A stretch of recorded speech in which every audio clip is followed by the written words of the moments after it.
Hello. कैसा रहा था आज का ट्रेडिंग? देखिए, वोलाटिलिटी काफ़ी ज़्यादा थी। हालांकि जैसा प्रेडिक्शन किया गया था कि गैप अप खुलेगा, मार्केट गैप अप खुला, बैंक निफ्टी बढ़ा, लेकिन फिर वो लुढ़क गया। तो मैं आपको बार बार बोल रहा हूँ और फिर से आपको याद दिला रहा हूँ कि एटलीस्ट बजट तक आपको फास्टेस्ट फिंगर फर्स्ट बनना है। आप प्रॉफिट ले जाइए, फिर री एंटर हो जाए। अगर डेक्लाइन वाले प्राइस से आपको मिला तो आप इसको फिर से ले सकते हैं और फिर दूसरी बार भी प्रॉफिट मिल जाएगा। लेकिन अगर आप बने रहेंगे कि भाई बढ़ रहा है, तो शायद आपको जर्क मिल सकता है, जैसा कि आज हुआ। लेकिन आज तो खत्म हो गया। अब आज को याद करने का कोई मतलब नहीं है। कल क्या होगा, देखिए, मेरा मानना है कल भी निफ्टी गैप अप ही खुलेगा। आपको मैं ज़्यादा ऐसा आपको लगे कि मैं ओवर बुलिश हो रहा हूँ तो कृपया मुझे माफ़ कर दें। और अगर आपको नहीं होना है बुलिश, तो ऐसा कोई कंपल्सन नहीं है कि मैं आपको बता रहा हूँ बुलिश होगा तो बुलिश होगा, लेकिन मुझे तो लग रहा है कि बुलिश होगा। इसका पहला फैक्टर क्या होगा मैं आपको बताऊं। रिजर्व बैंक ऑफ इंडिया ने नए गवर्नर की नियुक्ति कर दी है, जो अब आपको भी शायद पता लग गया होगा। अब क्या होगा कि नए गवर्नर साहब को सैल्यूट देने के लिए कल मार्केट बढ़ेगी। और जो नए गवर्नर आए हैं वो राजस्थान के आईएएस, राजस्थान कैडर के हैं, आईआईटी से इंजीनियरिंग की पढ़ाई की है और बहुत सारे फाइनेंशियल और टैक्सेशन रिलेटेड केंद्र और राज्य सरकार के विभागों में काम किया है। काफ़ी उनको अनुभव है फाइनेंशियल मैटर्स का। और फिलहाल वो भारत सरकार में सेक्रेटरी थे फाइनेंस डिपार्टमेंट में, तो उसकी नियुक्ति हो गई है। कल शशिकांत दास अपने 6 साल के लंबे गवर्नर पद पर रहने के बाद कल वो रिटायर हो जाएंगे। कल ही नए जो गवर्नर है वो अपना कारभार संभालेंगे। हम शशिकांत दास जी को भी याद करेंगे, क्योंकि वो एक ऐसे पीरियड ऑफ टाइम के लिए 2018 से भारतीय रिजर्व बैंक के गवर्नर बने थे, जब भारतीय अर्थतंत्र के सामने अनेक प्रश्न चिन्ह लगे थे। कोविड काल आया, आप सबको याद होगा कितना भयानक था कोविड काल, और कैसी अर्थव्यवस्थाएं हो गई थी चाइना की, यूएस की, जापान की और कई सारे देशों की। हम बाय एंड लार्ज बहुत ही अच्छी तरह से इस मुश्किल दौर से गुजर गए और अब परिस्थितियां बदली है। नए गवर्नर श्री आ गए हैं। देखते हैं वो फरवरी में होने वाली क्रेडिट पॉलिसी की मीटिंग में क्या रेट कट करते हैं। देखते हैं हम इन्फ्लेशन को कंट्रोल में लाने के लिए वो क्या क्या कदम उठाते हैं, वो भी देखने लायक होगा। तो कल ये पहला कारण है कि मार्केट बढ़ने के चांसेस ज़्यादा है। और दूसरा, गिफ्ट निफ्टी अब प्लस में चल रहा है, हल्के से प्लस में चल रहा है। हालांकि डाउ जोन्स और नास्टेक रेड में है।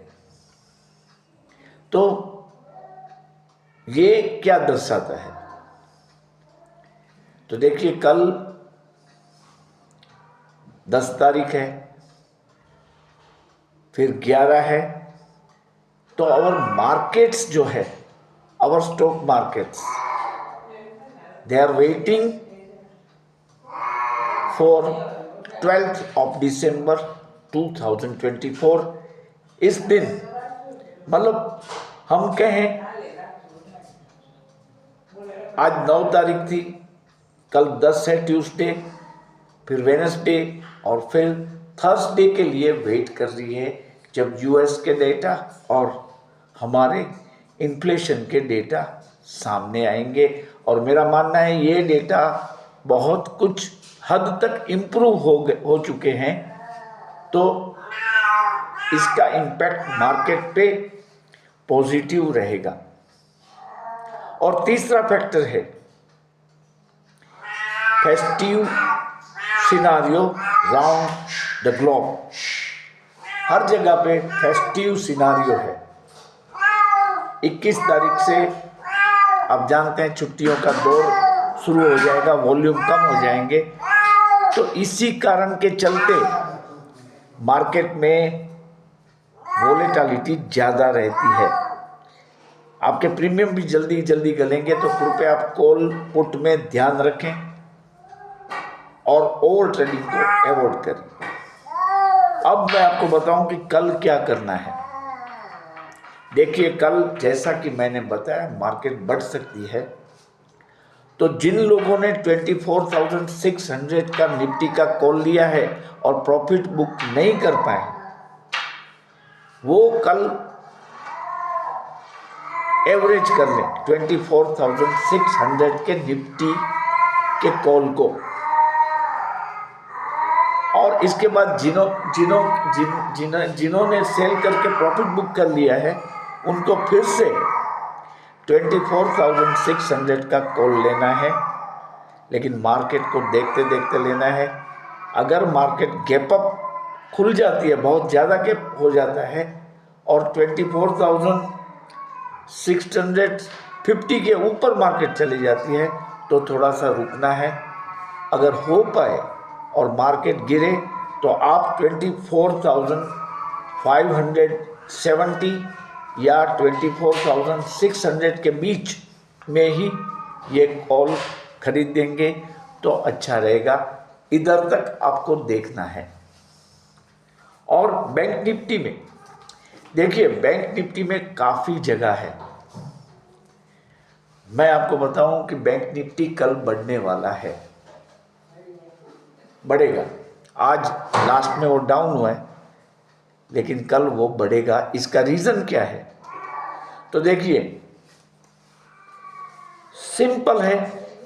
अमेरिकन डिपॉजिटरी रिसिप्ट्स जिसको कहते हैं ADR, उसमें ICICI बैंक और HDFC बैंक दोनों काफ़ी अच्छी बढ़त दिखा रहे हैं फिलहाल। मतलब वहाँ ADR में काफ़ी बढ़त है। अराउंड मैं आपको बताऊं 1.3% बढ़त है HDFC बैंक में, और ICICI बैंक में करीब 0.28% की बढ़त है।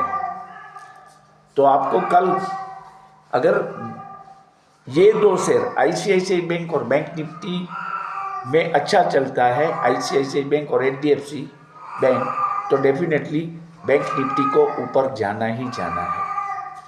तो कल आप HDFC का कॉल भी ले सकेंगे देख के। मैं आपको बता रहा हूँ, देखो देख के लेना है HDFC बैंक का कॉल,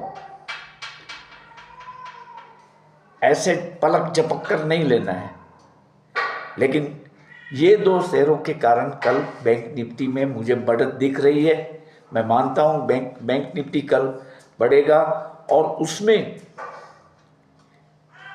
अच्छी बढ़त रहेगी। देखिए, क्योंकि जगह बहुत है, इसको 54,400 प्लस पे जाना है, तो नेचुरली उसमें और करीब 600-700 पॉइंट का जो गैप है, उसको 600-700 पॉइंट से 1000 पॉइंट का जो गैप है उसको फिल करना है, तो वो जल्दी बढ़ेगा। तो कल आप बैंक निफ्टी में क्या करेंगे, 53,400 का कॉल ले लेंगे। 53,400 का कॉल लेना है। बाकी मैं आपको बताऊं, लॉन्ग टर्म के लिए आपको लेमन होटल पे नज़र रखनी है, आप खरीद भी सकते हैं इसको। आइनॉक्स विंड पर भी आप फोकस कर सकते हैं। HDFC बैंक का जो प्राइस टैग है वो 2000 होने के लिए आप बिल्कुल तैयार है। यूरेका फोर्ब्स जो कि करीबन 624 के आसपास मिलता है, उसको भी आप ले सकते हैं यूरेका फोर्ब्स को। BEL भी भागने के लिए तैयार है, 314 के आसपास के भाव है। और फेडरल बैंक जो मैंने कल भी बताया था, वो आज बढ़ा भी है, उसको भी आप ले सकते हैं। तो कल मार्केट के में आप पॉजिटिव रहें, पैनिक में ना आए। इन्फोसिस में आज ADR जो है उसका वो 1.66% अप चल रहा है। विप्रो का ADR भी अप चल रहा है। तो IT शेयरों में भी कल सुधार आना चाहिए। हालांकि आज बढ़े हैं या घटे हैं, जो कुछ हो, लेकिन कल इसमें बढ़त आएगी IT शेयरों में। तो आज के लिए बस इतना ही है। ये बड़ी बात है कि मैं आपको बता दे रहा हूं कि मार्केट कल बढ़ेगी। ओवर एंथुजियाज्म में मैं नहीं बोल रहा हूं ये, या हिस्टेरिकली भी नहीं बोल रहा हूं। कोई हिस्टीरिया नहीं है कि बस बढ़ेगी बढ़ेगी बढ़ेगी, यही बात बता रहा है ये चाचा, ये बूढ़ा चाचा। लेकिन लॉजिक है, रीजन है, आगे सिल्वर लाइनिंग है। चाइना की बाजार गिर रही है, हमारे ADR अच्छा परफॉर्मेंस दे रहे हैं US मार्केट में। और 12 तारीख को आने वाले हमारे और US के इन्फ्लेशन के आंक जो है वो अच्छे होके आएंगे, सुधर के आएंगे, जिसका लॉन्ग टर्म इफेक्ट मार्केट पे होने वाला है। तो 12 तारीख तक मार्केट, क्योंकि वो 12 तारीख को हमारे डेटा भी शाम को 5:30 बजे आएंगे, तो ऑब्वियसली मार्केट पर उसकी इम्पैक्ट जो होगी वो 13 तारीख से होगी। तो हम कल का दिन बीत जाने के बाद देखेंगे कि 19 तारीख की जो एक्सपायरी है निफ्टी में, उसमें 25,000 का कॉल ले सकते हैं या नहीं। मैं मेरे सब्सक्राइबर्स और मेंबर्स को ये बता रहा हूं कि कृपया वो कम दाम देख के आगे वाले कॉन्ट्रैक्ट में न जाएं। सस्ते मिलेंगे लेकिन वहां लॉस का खतरा ज़्यादा है। आप जब कॉल लेते हैं तो मान लो कि अभी बैंक निफ्टी 53,419 पे है, मान लीजिए ये, तो आपको 53,400 का ही कॉल लेना है, नहीं कि 53,500, 600, 700 या 54,000 का। जितने आप स्ट्राइक प्राइस में पीछे जाएंगे उतना आपको फायदा जल्दी मिलेगा, प्रॉफिट भी बड़ा होगा। और जब सेल करते हैं तो हमें मार्केट की प्रोबेबिलिटी को देखते 200 पॉइंट या 100 पॉइंट आगे जाना है। जैसे मान लीजिए निफ्टी अभी 24,400 समथिंग पे है, तो हम अगर पुट लेंगे तो 24,500 का या 600 का पुट लेंगे। और एक चीज़ बताऊं कि जितने भी इंडिकेटर है मार्केट के, वो बाय सिग्नल बता रहे हैं, और कहीं कहीं पे तो स्ट्रॉन्ग बाय भी दिखता है। तो इस हिसाब से कल मार्केट बढ़ेगी। आप सब संभल के ट्रेड लें और प्रॉफिट करें। देखिए, ये वीडियो जो है वो एजुकेशनल पर्पस से मैं बना रहा हूँ। मैं किसी शेयर को बाय या सेल की रिकमेंडेशन नहीं दे रहा हूँ। अगर किसी को लॉस होती है तो इसकी जिम्मेदारी इस चैनल की नहीं है। और ये प्रॉफिट यात्रा जो है वो बढ़िया चल रही है। दिवाली 25 की जो प्रॉफिट यात्रा है वो बढ़िया चल रही है। आप इसमें अभी भी ज्वाइन हो सकते हैं। अगर आप मेंबर बनना चाहते हैं तो आपको केवल और केवल ₹159 मेरे मोबाइल नंबर पे 9825648296 पे जीपे करना है, और इसका स्क्रीनशॉट अपने पूरे नाम के साथ इसी नंबर पे यानी 9825648296 पे भेजना है। तो आपको इमीडिएटली ग्रुप में ऐड किया जाएगा। आपको अपडेट्स मिलते रहेंगे, ट्रेड मिलते रहेंगे। आप टेलीफोन पर बात करके भी अपनी क्वेरीज को सॉल्व कर पाएंगे। तो अगर आपको अब तक लॉस होता हुआ आया है तो अब आप प्रॉफिट की तरफ डगर रख सकते हैं। आपको केवल 159 रुपीज़ प्रति माह का खर्च करना है, जो कि बहुत ही मामूली है। तो आप मेंबर बने और हमारी प्रॉफिट यात्रा में जुड़े, और अगली दिवाली तक आप तगड़ा सा प्रॉफिट अपने घर ले जाएं। सब्सक्राइब भी नहीं करते हैं लोग, मैं जानता हूं, इसलिए बार बार ये मेंबरशिप की बात करनी पड़ती है। अभी भी करीबन 30% लोग ऐसे हैं जो मेरी चैनल को देखते हैं लेकिन सब्सक्राइब नहीं करते हैं। अरे भैया, सब्सक्रिप्शन के तो कोई पैसे देने नहीं है आपको। एटलीस्ट आप सब्सक्राइब का बटन दबा दें, बेल का बटन दबा दीजिए और किसी बंदे को सहयोग दें। ये सब जो पुण्य के काम है, इसका फायदा भी शेयर बाजार में मिलता है, वो मत भूलें। खैर, आज बस इतना ही। अगर कल मॉर्निंग में कोई अच्छी अपडेट आएगी तो ज़रूर से मैं एक और वीडियो अपलोड करूंगा। आप सबको इस वीडियो को देखने के लिए धन्यवाद।